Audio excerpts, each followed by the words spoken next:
कहानी की शुरुआत में हम एक लड़के को देखते हैं जो कि अपने कंप्यूटर पर गेम खेल रहा होता है। इस गेम में उसे टास्क दिए जाते हैं जिन्हें उन्हें पूरा करना होता है। वहाँ एक एक करके सारे टास्क पूरे कर लेता है, लेकिन फाइनली उसे एक ऐसा टास्क दिया जाता है जो उससे पूरा नहीं होता और उसकी मृत्यु हो जाती है। दूसरी तरफ हमें जून नाम के एक लड़के को दिखाया जाता है जिसका इंस्टाग्राम पर हैंडल है। वो उस हैंडल के जरिए लोगों की मदद करता है और वहाँ अपना फेस कभी रिवील नहीं करता। जून पार्ट टाइम जॉब करता है, लेकिन उसे फुल टाइम जॉब की जरूरत है। वहीं उसके दोस्त को दिखाया जाता है जिसका नाम सुंग है। सुंग एक पुलिस ऑफिसर बनना चाहता है, लेकिन एग्जाम के लिए जो उसे मेहनत करना चाहिए वो मेहनत नहीं करता, क्योंकि उसे लगता है कि पुलिस ऑफिसर बनने के बाद उसे क्रिमिनल्स को पकड़ना है, जो करने में वो काफी ज्यादा सक्षम है। इसलिए पुलिस ऑफिसर बनने के लिए वो एक आदमी की मदद लेता है। उसे लगता है कि वो आदमी उसे अपनी शक्तियों से पुलिस ऑफिसर बना देगा। रात को जून के साथ वो अपनी बिल्डिंग की छत पर जाता है जहां पर पहले से इनकी नेबर है जो इस शहर में एक एक्ट्रेस बनने के लिए आई है। वो इन दोनों को हाई करके अपने कमरे में चली जाती है और जब वो वहां अपने कमरे में बैठी होती है तभी उसे मोबाइल पर एक मैसेज आता है जो कि रिश्की गेल नाम की एक आईडी से आया होता है। उसमें ब्लू व्हेल की फोटो होती है, साथ ही एक मैसेज भी जिसमें लिखा होता है what is the significance of your life, यानी कि जिसका मतलब है तुम्हारी जिंदगी का मकसद क्या है।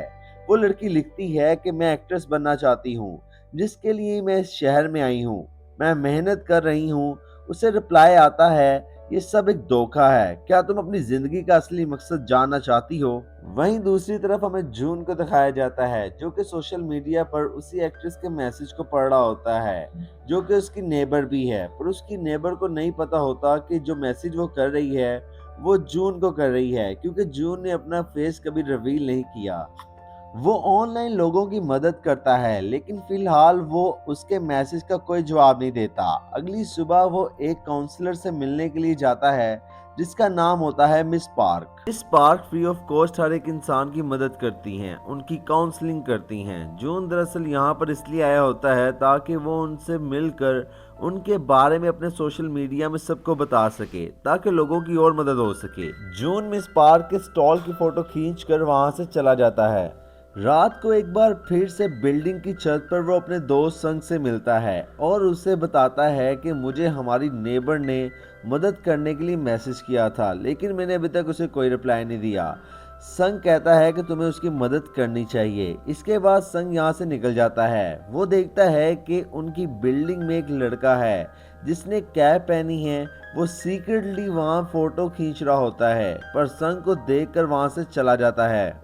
कुछ देर के बाद जंग को और संग को ये पता चलता है कि उनकी जो नेबर थी, जो कि एक्ट्रेस थी, उसने अपनी ज़िंदगी का खात्मा कर दिया।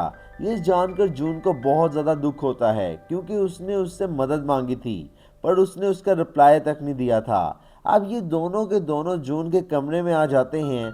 जून अपनी नेबर एक्ट्रेस के मैसेजेस को चेक करता है कि तभी उससे ऋषि गेल के अकाउंट से एक मैसेज आता है। संग बताता है कि इसी अकाउंट से हमारी नेबर को, यानी कि एक्ट्रेस को मैसेज आया था। इसके बाद उसकी मृत्यु हो गई। जून के अकाउंट को चेक करता है। वो देखता है कि उसमें ब्लू व्हेल की फोटो के साथ साथ बहुत सारी हॉन्टेड फोटोज हैं। जून उससे पूछता है कि क्या तुमने हमारी दोस्त के साथ कुछ किया था। रिप्लाई आता है कि हम किसी के साथ कुछ नहीं करते, गॉडेस ऑफ डेथ ही जिंदगी की सच्चाई है, तुम उनकी आवाज़ सुनकर अपने आप को बचा सकते हो। अब इन दोनों को पूरा यकीन हो जाता है कि इसी अकाउंट की वजह से इनकी नेबर की मृत्यु हुई थी। इसलिए अगले दिन ये डिटेक्टिव गो के पास जाते हैं। डिटेक्टिव गो कहता है कि तुम्हारी नेबर की पोस्टमार्टम रिपोर्ट आ चुकी है, जो कुछ भी उसके साथ हुआ है वो उसने खुद किया है। ये डिटेक्टिव गो को काउंट के बारे में समझाने की कोशिश करते हैं, पर वो इनकी बात नहीं सुनता। जिसके बाद ये दोनों तय करते हैं कि वो दोनों मिलकर इस केस को सॉल्व करेंगे। अब ये दोनों एक आदमी के पास जाते हैं जिसके पास सैकर्स की टीम होती है पूरी। वो इन्हें अपनी एम्प्लॉय नूरी के पास भेजता है। नूरी एड्रेस पता लगाने की पूरी कोशिश कर रही होती है, लेकिन सामने वाला वीपीएन इस्तेमाल कर रहा होता है। नूरी बताती है कि ऋषि गेल को आज तक जिसने भी फॉलो किया है या रिप्लाई किया है उसकी मृत्यु हो चुकी है। इन तीनों को समझ में आ जाता है कि जो भी ये शख्स है ये बहुत ज़्यादा शातिर है। अगले दिन जून और संग को एहसास होता है कि कोई उनका पीछा कर रहा है। वो उसे पकड़ने की कोशिश करते हैं पर वो भाग जाता है। फिर ये मिस पार्क के पास जाते हैं और पूछते हैं कि क्या कोई अपनी बातों से किसी को इतना मैनिपुलेट कर सकता है कि वो अपनी जान दे सके। मिस पार्क कहती है कि हाँ, अगर किसी की ह्यूमन साइकोलॉजी पर पकड़ है तो ऐसा हो सकता है। ऐसे इंसान से दूर रहना चाहिए। और अब ये दोनों के दोनों यहाँ से अपने एक दोस्त के पास जाते हैं जो कि एक यूट्यूबर है। ये उससे कहते हैं कि हम चाहते हैं कि तुम अपने चैनल पर एक वीडियो बनाकर डालो जिसमें सबको इन्फॉर्म करो कि अगर किसी को भी ऋषि गेल नाम के अकाउंट से कोई मैसेज आता है तो वो उससे रिप्लाई ना करे। वो इनकी बात मानकर अपने चैनल पर वीडियो डाल देता है। और अब इन्हें नूरी अपने पास बुलाती है। नूरी बताती है कि ऋषि गेल के अकाउंट से हमें रिप्लाई आया है। उसने हमें पूछा है कि what is the meaning of your life. वो कहती है कि कोई ना कोई हम पर नज़र रख रहा है। ऋषि गेल को पता है कि हम उसी के बारे में इन्वेस्टिगेशन कर रहे हैं। इसके बाद जून और संग यहाँ से निकल जाते हैं। वो कैब वाला लड़का अब भी इनकी फोटो खींच रहा होता है जिसे वो ये देख लेते हैं और अब ये किसी भी कीमत पर उसे पकड़ना चाहते हैं।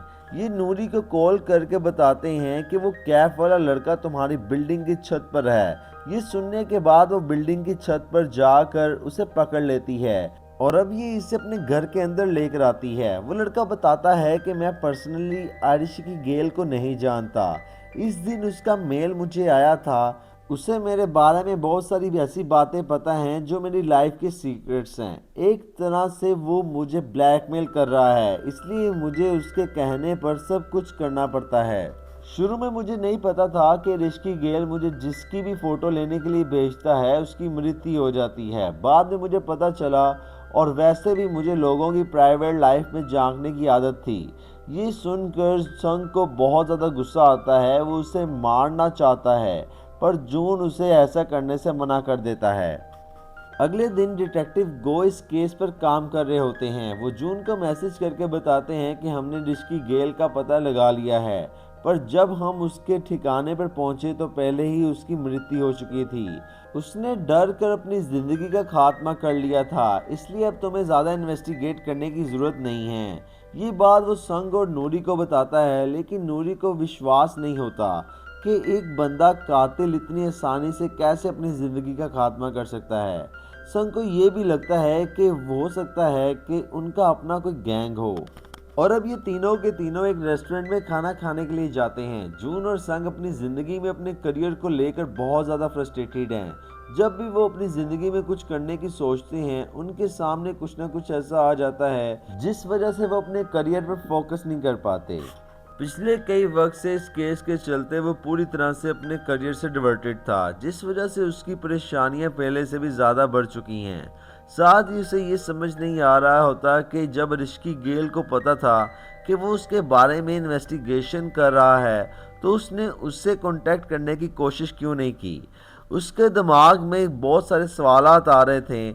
उसे ऐसा भी लगता था कि ऋषि गेल अब भी जिंदा है और उसके आसपास ही है। वहीं दूसरी तरफ नूरी जब अपने घर पर होती है तो उसे ऋषि गेल की आईडी से मैसेज आता है। नूरी भी उसे रिप्लाई करती है। अब ऋषि गेल को हमें एक शैडो में दिखाया जाता है जो कि अपने मोबाइल से नूरी से चैट कर रहा होता है। रात को जून को उसके यूट्यूबर फ्रेंड की कॉल आता है और वो उसे बताता है कि ऋषि गेल अपनी आईडी से बहुत बड़ा लाइव ब्रॉडकास्ट करने वाला है जिसे बहुत सारे बच्चे भी देखेंगे।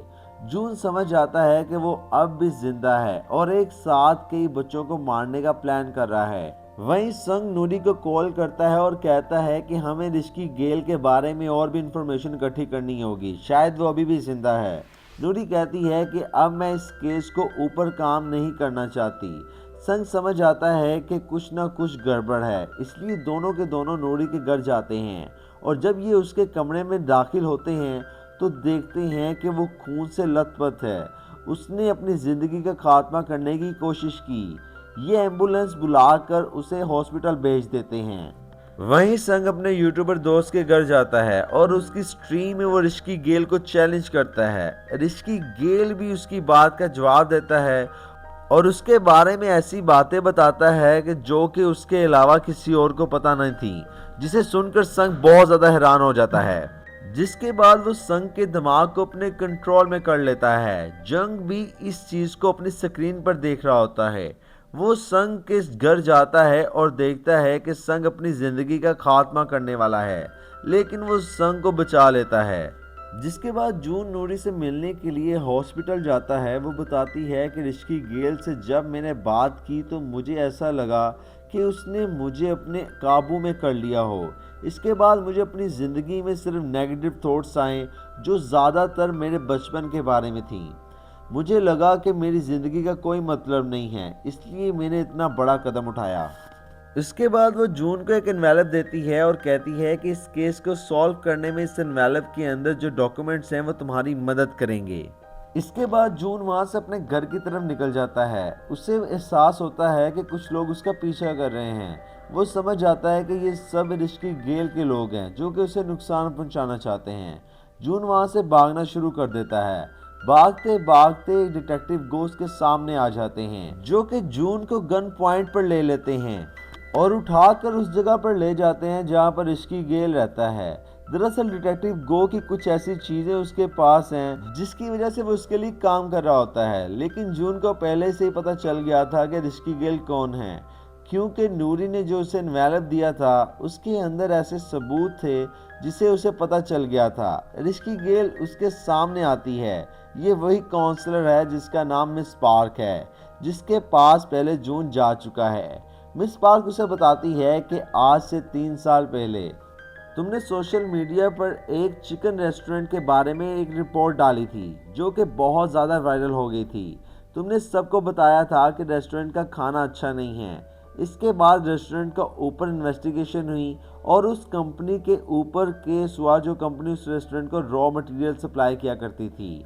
उस कंपनी के जो सीईओ हैं वो मेरे पिता थे। उनकी बहुत ज़्यादा बदनामी हुई थी जिसकी वजह से उन्होंने अपनी जान ले ली थी, और अब मैं तुमसे इसका बदला लेना चाहती हूँ। मैं तुम्हें मारना नहीं चाहती बल्कि मैं तुम्हें तड़पाना चाहती हूँ। दरअसल मिस पार्क एक साइकोलॉजिस्ट हैं, वो काउंसलर हैं। वो लोगों को मैसेज किया करती थी जिसके बाद वो उन्हें फ़ोन पर बात करती और ख़ास तरह का एक म्यूज़िक सुनाती जिससे वो उसके काबू में आ जाते, और जो वो चाहती वो लोग वही किया करते थे। उनके दिमाग में इतने नेगेटिव थॉट्स डाल देती जिससे वो इंसान अपनी ज़िंदगी का खात्मा कर लेता था। दरअसल वो उन लोगों को निशाना बनाती जो कि जून और संग के आसपास थे, क्योंकि संग भी उसके साथ रिपोर्ट में शामिल था। मिस पार्क का यही मकसद था कि दोनों कभी ज़िंदगी में सेटल ना हो पाएं, इसलिए इनके आसपास का जो माहौल था वो हमेशा बहुत ज़्यादा डिस्टर्ब रखा करती थी, जिसकी वजह से उसने कई मासूम लोगों को मार दिया। उसके बाद जून उसके सामने सर झुकाता है और उससे माफ़ी मांगता है और कहता है कि मुझे नहीं पता था कि तुम्हारे पिता इतना बड़ा कदम उठा लेंगे। मैंने जो कुछ किया था वो इंसानों की भलाई के लिए किया था। मुझे लगा था कि मेरी रिपोर्ट के बाद कंपनी अपनी क्वालिटी को इम्प्रूव कर लेगी। मिस पार्क कहती है कि बहुत सारे ऐसे लोग हैं जो सोशल मीडिया पर हेटर्ड फैलाते हैं और इसी वजह से मेरे पिता ने अपनी जान ली। तभी सायरन की आवाज़ आती है। जून कहता है कि मैं यहाँ पर अकेला नहीं आया। ये सुनकर मिस पार्क ऊपर चली जाती है।